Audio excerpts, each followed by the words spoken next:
வெண்முரசு. திசைதேர் வெள்ளம் 64. வாசிப்பது சந்தீப்.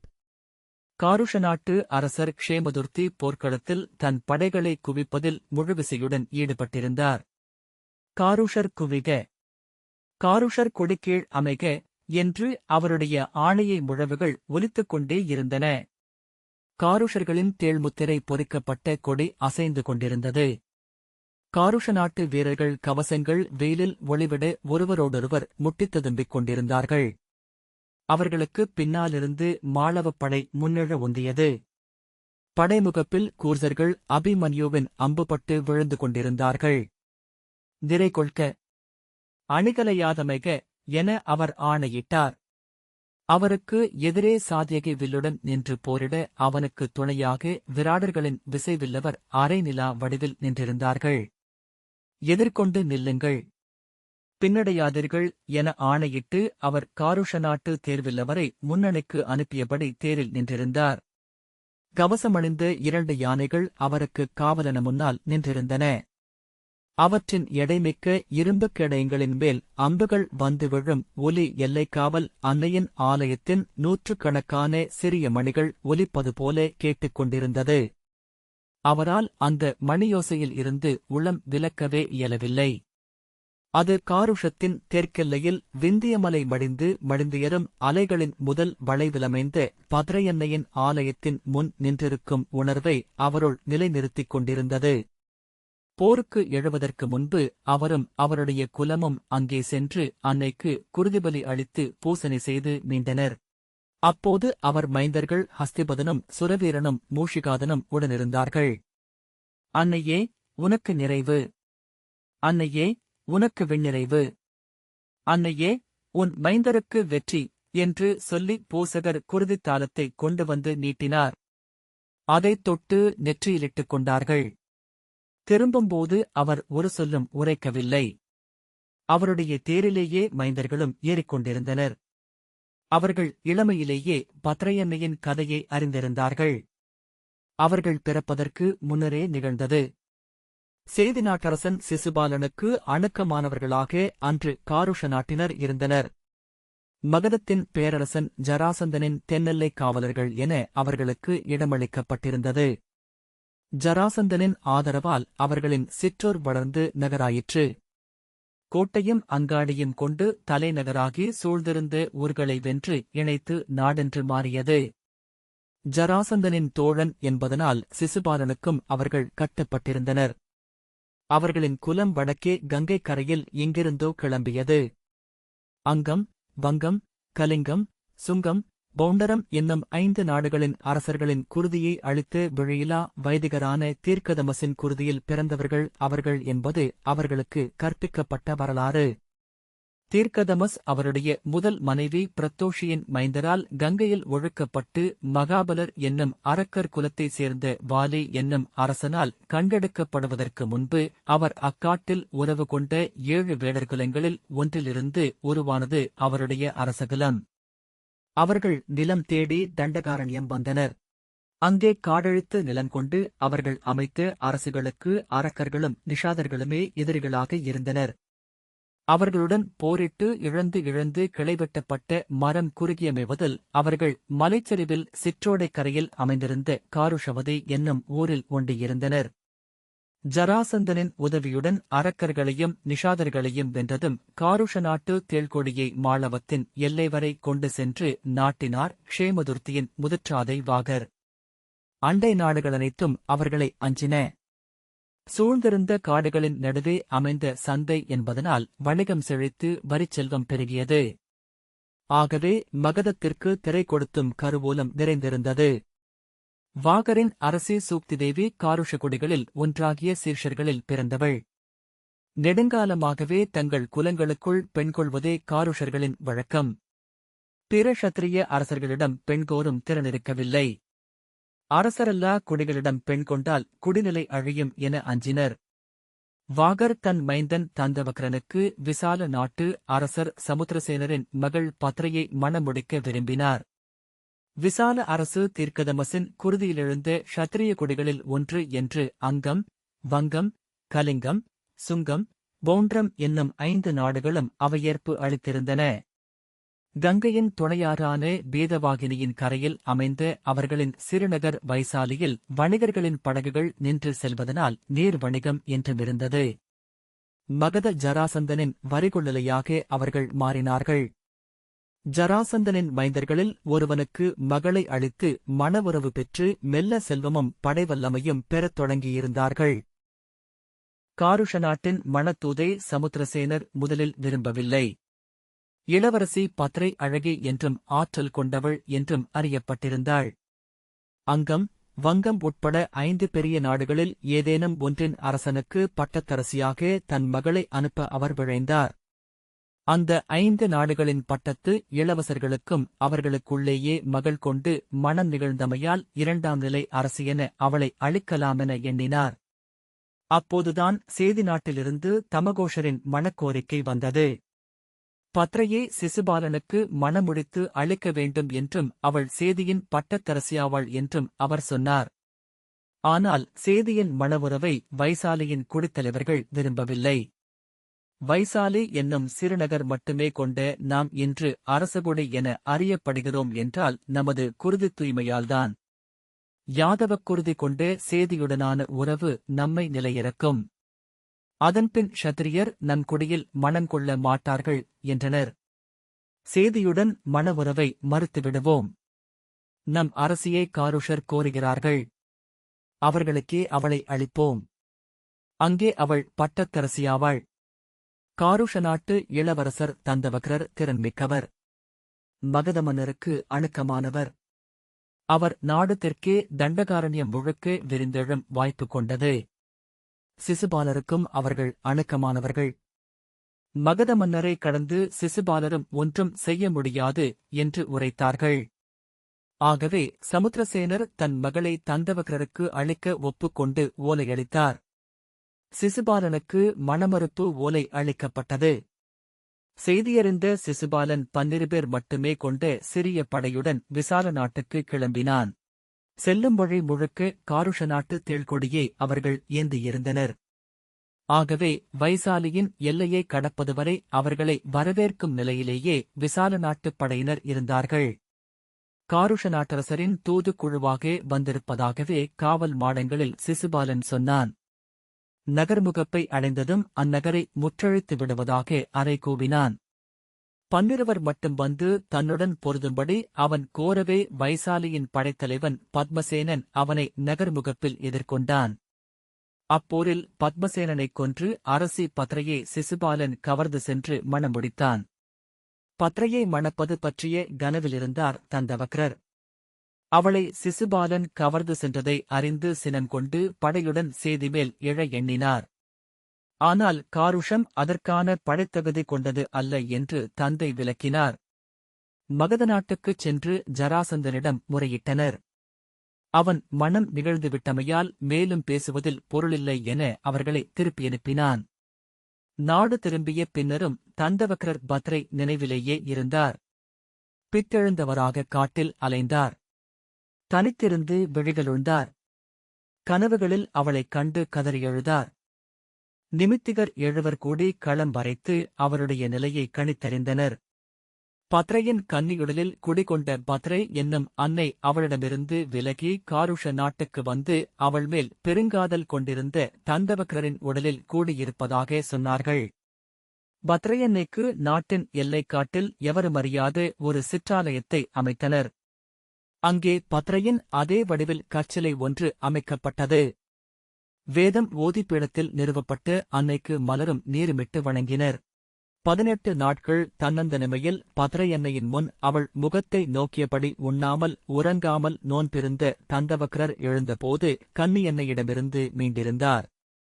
அதன் பின்னரே அவர் மூகக்குடியின் நேத்ரையை மணந்து க்ஷேமதுர்த்தியை பெற்றார். பத்ரையில் வாழ்ந்த கன்னியே காருஷ நாட்டுக் காட்டுக்குள் ஆலயத்தில் நிறுவிவிட்டிருந்தமையால் பத்ரையிலிருந்து கன்னியழகுகள் அகன்றன. அவள் உடல் தளர்ந்து விழிமங்கி முதுமகளானாள் என்று காருஷ நாட்டுக் கதைகள் கூறின. அவளை சிசுபாலன் பின்னர் பொருட்படுத்தவில்லை. சேதி நாட்டின் பழைய அரண்மனை ஒன்றில் அவள் தனித்திருந்து நோயுற்று நலிந்து சொல்லவிந்து வெற்று வழி கொண்ட தசைப்பதுமை என்றானாள். இளைய யாதவரின் படையாழியால் சிசுபாலன் கொல்லப்பட்ட பின்னர் அவள் மீண்டும் உயிர்கொண்டு பிரிதுருத்தியானாள். உறுதியும் கசப்பும் கொண்ட அன்னை வடிவாக சேதியை ஆண்டாள். ஆனால் காருஷ நாட்டில் அவள் கன்னி என்றே அமைந்திருந்தாள். பத்ரையன்னைக்கு குருதிபலி அளித்து நீர்முழுக்காட்டப்பட்டது. அதன்பின் அவ்வாலயம் காருஷ நாட்டு அரசர்களின் குடித்தெய்வங்களில் ஒன்றென ஆயிற்று. தந்தவக்ரர் இறக்கையில் க்ஷேமதுர்த்தியை அருகழைத்து, நம் குடியன்னையின் பழி ஒன்று நம் கணக்கில் உள்ளது. என்றேனும் ஏதேனும் களத்தில் அன்னையின் வஞ்சம் எழும் என்று நிமித்திகர்கள் கூறினார்கள். அன்னை அதை எவ்வண்ணம் நிகர்த்த விழைகிறாள் என்று கேள்.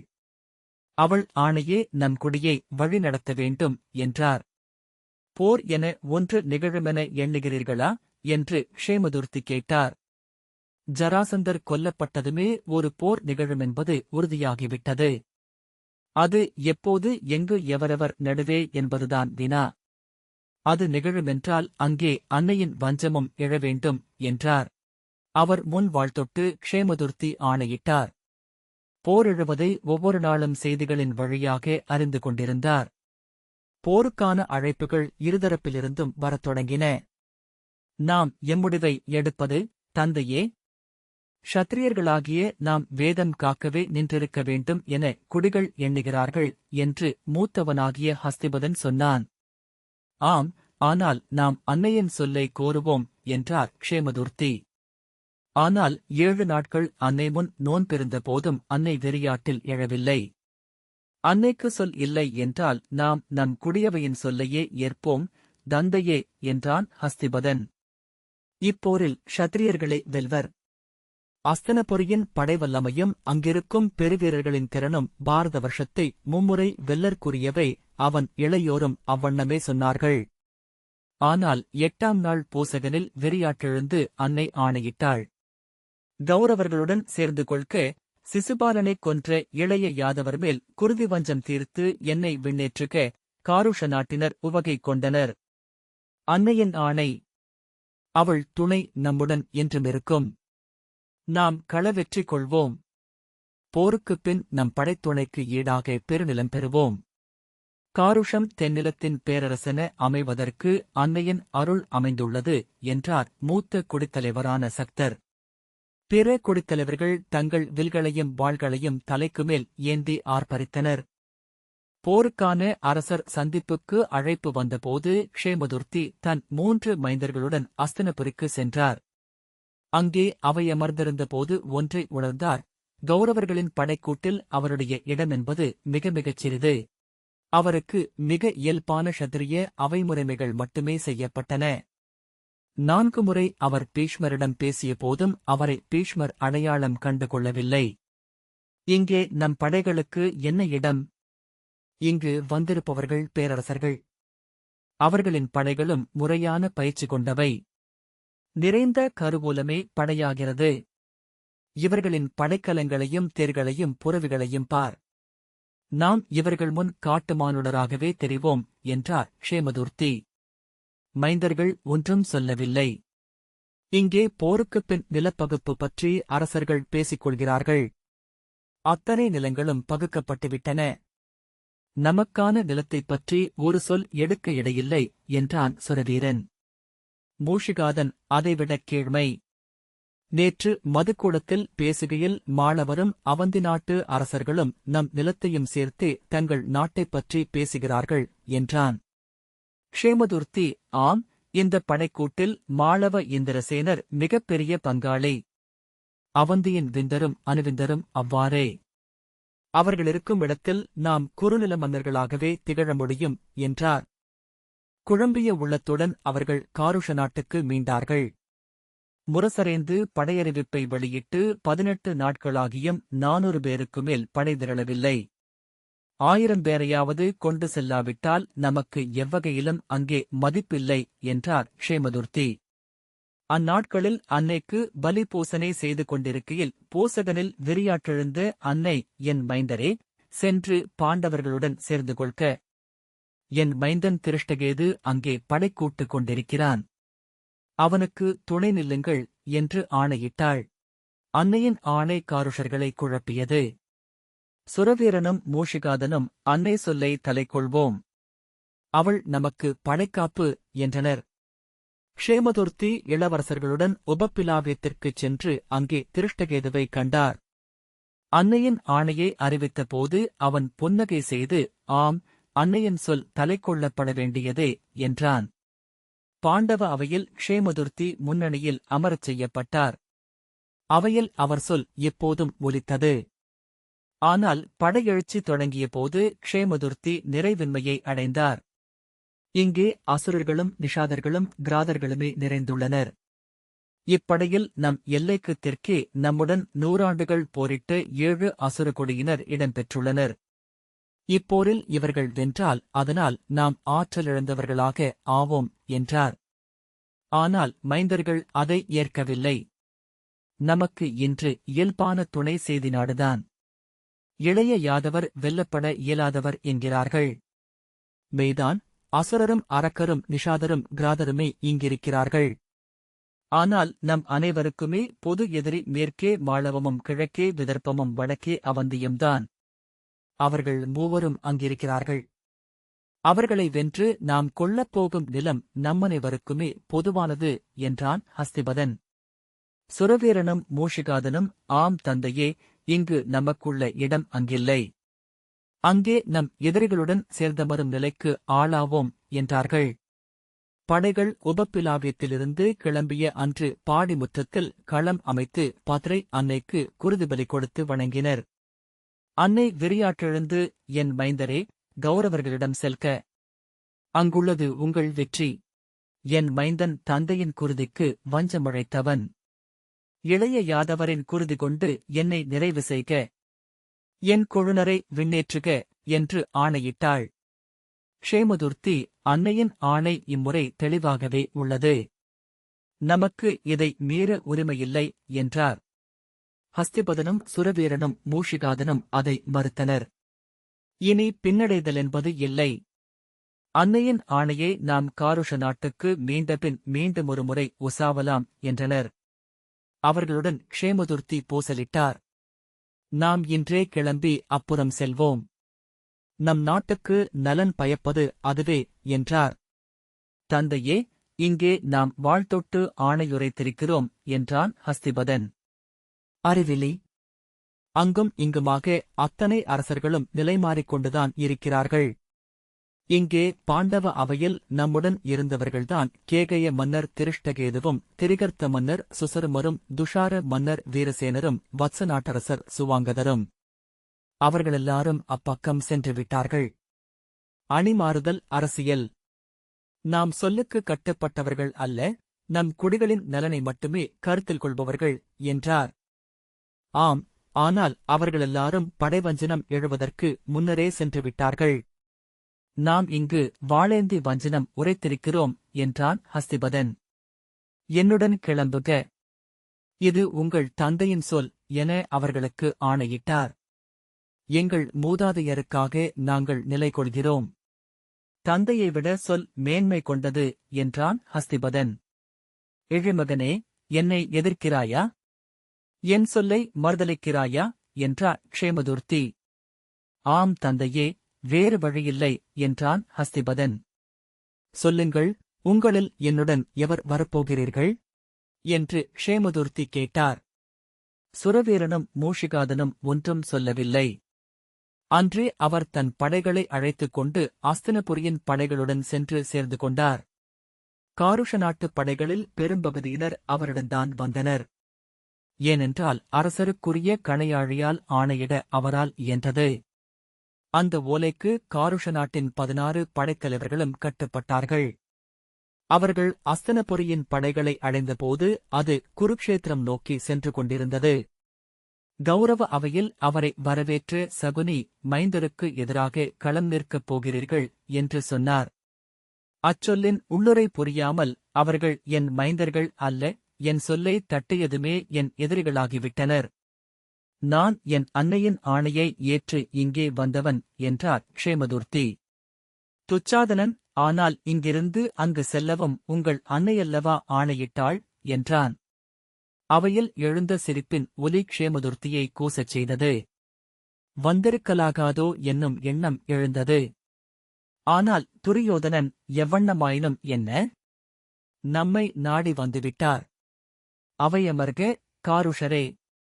நம் வெற்றியில் மைந்தரு வந்து இணையட்டும் என்றான். அவர் விழிநீர் வழிய இந்தப் பெருந்தோள்களுக்காகவும் அகன்ற உள்ளத்துக்காகவும் தான் இங்கே வந்தேன் என்றார். காருஷத்தின் படைகள் களத்தை அடைந்துவிட்டதை க்ஷேமதுர்த்தி கண்டார். அவர்களை எதிரிலிருந்து வந்த திருஷ்டத்யும்னின் படைகள் ஏவிய அம்புகள் அரைந்தரைந்து வீழ்த்தின. ஒவ்வொருவர் வீழும்போதும் க்ஷேமதுர்த்தியின் உடல் மெல்லிய அதிர்வை அடைந்தது. பின்னர் அத்திசையை பார்க்க வேண்டியதில்லை என்று நோக்கை விலக்கிக் கொண்டார். ஆனால் ஓசைகளினூடாக அதையே அறிந்து கொண்டிருந்தது அவருடைய உள்ளம். அவர் ஹஸ்திபதனும் சுரவீரனும் மூஷிகாதனும் களம்பட்ட நாளை நினைத்துக் கொண்டார். 3ஆம் நாள் போர் முடிந்து அவர் பாடி வீட்டுக்கு திரும்பும்போதுதான் படைத்தலைவன் சிருங்கதரன் அவர் அருகே வந்து அச்செய்தியை சொன்னான். முதலில் அதன் பொருள் அவர் உள்ளத்தை அடையவில்லை. அவன் மீண்டும் சொன்னான், அரசே, நம் இளவரசர்கள் ஹஸ்திபதனும் சுரவீரனும் மூஷிகாதனும் இன்று களத்தில் விழுந்தனர். யார் என்று க்ஷேமதுர்த்தி நடுங்கும் குரலில் கேட்டார். யார்? சிருங்கதரன், நம் இளவரசர்கள் ஹஸ்திபதனும் சுரவீரனும் மூஷிகாதனும். துரியோதனரின் மைந்தர் லட்சுமணரால் கொல்லப்பட்டார்கள். அவர் பெருமூச்சுடன் ஆம் என்றார். சிருங்கதரன், நாம் அவர்களுக்குரிய கடன்களை செய்ய வேண்டும். அவர்களின் உடல்களை கோரிப் பெறலாம் என்றான். வேண்டாம் என்று அவர் சொன்னார். அரசே, அதற்கு வழியும் நெறியும் உள்ளது என்று சிருங்கதரன் சொன்னான். வேண்டியதில்லை. அவர்கள் நம் எதிரிகள் என்றார் க்ஷேமதுர்த்தி. செல்க என கையசைத்துவிட்டு தன் தேரை கிளப்ப ஆணையிட்டார். மறுநாள் சொல்சுழவை முடிந்து கிளம்புகையில் துரியோதனன் அவர் அருகே வந்து போரின் நிகழ்வுகளை புரிந்து கொள்க காருஷரே. அதற்கப்பால் நான் ஒன்றும் சொல்வதற்கில்லை என்றான். அவர் ஆம், அது வேறொன்றுமில்லை என்றார். துரியோதனுக்குப் பின்னால் நின்ற லட்சுமணன் அவர் அருகே வந்து, நான் தாங்கள் இங்கிருப்பதை எண்ணவில்லை காருஷரே. போரில் எவரென்று எண்ணமே எழுவதில்லை. அங்கிருப்போர் என் உடன் பிறந்தாரென்றாலும் உளங்கொள்வதில்லை என்றான். ஆம், போரில் எதிர்நிற்போர் எதிரிகளே என்றார் க்ஷேமதுர்த்தி. நாம் வெல்வோம். அதையே நான் இதில் காண்கிறேன். அதன்பின் அவர் ஒருகணம் கூட அவர்களைப் பற்றி எண்ணவில்லை. இருமுறை சிருங்கதரன் அவர்களைப் பற்றி சொல்லத் தொடங்குகையில் கையமர்த்தி அவனைத் தடுத்தார். அவர்கள் தன் கனவிலெழக்கூடும் என எண்ணினார். ஒவ்வொரு நாளும் படுப்பதற்கு முன் கனவில் அவர்களைக் காண்போம் என அச்சத்துடன் பின் எதிர்பார்ப்புடன் எண்ணிக்கொண்டார். அவர்கள் முழுமையாகவே மறைந்துவிட்டிருந்தார்கள். அப்போது களத்தில் ஏன் அவர்களின் நினைவு எழுந்தது என வியந்தார். என்றுமில்லாத அளவு களத்தில் காருஷர் விழுந்து கொண்டிருந்தார்கள் என்பதனாலா? காருஷர் பின்னடைக. அம்புகளின் தொடர்லேகுக்குப் பின்னால் யானைகளை அரணாக்கி நிலை கொள்க என அவருடைய ஆணை ஒலித்தது. காருஷப் படையினர் இழப்பை உணர்ந்துவிட்டிருந்தனர். இயல்பாகவே இணைந்து கொண்ட படைவீரர்கள் அல்ல அவர்கள். இயல்பாக படைக்கெழுந்தவர்கள் 1000 மட்டுமே. எஞ்சியோர் வீட்டுக்கு 2 வந்தாக வேண்டுமென்னும் ஆணைக்கேற்ப படைக்கலம் எடுத்து கிளம்பியவர்கள். பெரும்பாலானவர்கள் காடுகளில் வேட்டையாடி தோலும் ஊனம் சேர்ப்பவர்கள், தேனெடுப்பவர்கள். போர் என்றால் என்னவென்று அவர்கள் முன்னர் அறிந்திருக்கவே வாய்ப்பில்லை. அவர் முன் காருஷ நாட்டு வீரர்கள் 2 அம்புபட்டுச் சரிந்தனர். ஒருவன் அவர்களுக்கு அப்பால் நின்று நடுங்கிக் கொண்டிருந்தான். அவன் உடல் வலிப்பு கொண்டது போல துள்ளியது. கண்ணுக்குத் தெரியா கையொன்றால் பற்றி முறுக்கப்பட்டது போல திருகிக் கொண்டது. அவன் நிலத்திலிருந்து சுண்டப்புழுவைப் போல துள்ளி துள்ளி எழுந்தான். உருமியபடி பாய்ந்து விழுந்து கிடந்த 4 ஒரே தாவலில் கடந்து அவரை நோக்கி வந்தான். அவன் பற்கள் கிட்டித்து, தாடை இறுகி, கைவிரல்கள் இழுபட்டு விரைத்திருந்தன. விலங்கு போல உருமியபடி, நான் வந்துள்ளேன் தந்தையே, நானே வந்துள்ளேன் என்றான். அவன் குரலை அவர் உடனே அடையாளம் கண்டு கொண்டார். ஹஸ்திபதனுக்கு உரிய குரலிழுப்பு. நான் வந்துள்ளேன் தந்தையே. என்னுடன் இளையோரும் உள்ளனர் என்றான். சொல்க என்றார் க்ஷேமதுர்த்தி. செல்க. இக்கணமே கௌரவர்களைத் துறந்து மறுபக்கம் செல்க. பாண்டவர்களுடன் சேர்ந்து கொள்க. ஆணை, ஆணை, ஆணை என்று அவன் கூச்சலிட்டான். உதைத்து தூக்கி வீசப்பட்டவனாக தெரித்து மல்லாந்து விழுந்தான். அவன் மேல் வானிலிருந்து 2 அம்புகள் வந்து தைத்து நின்றன. அவன் உடல் நெளிந்து பின் மெல்ல தளர்ந்தது. விழிகள் உருண்டு நிலைக்க வாய்திறந்து பற்கள் விரித்துத் தெரிந்தன. இந்த வாசிப்பை கேட்டதற்கு நன்றி.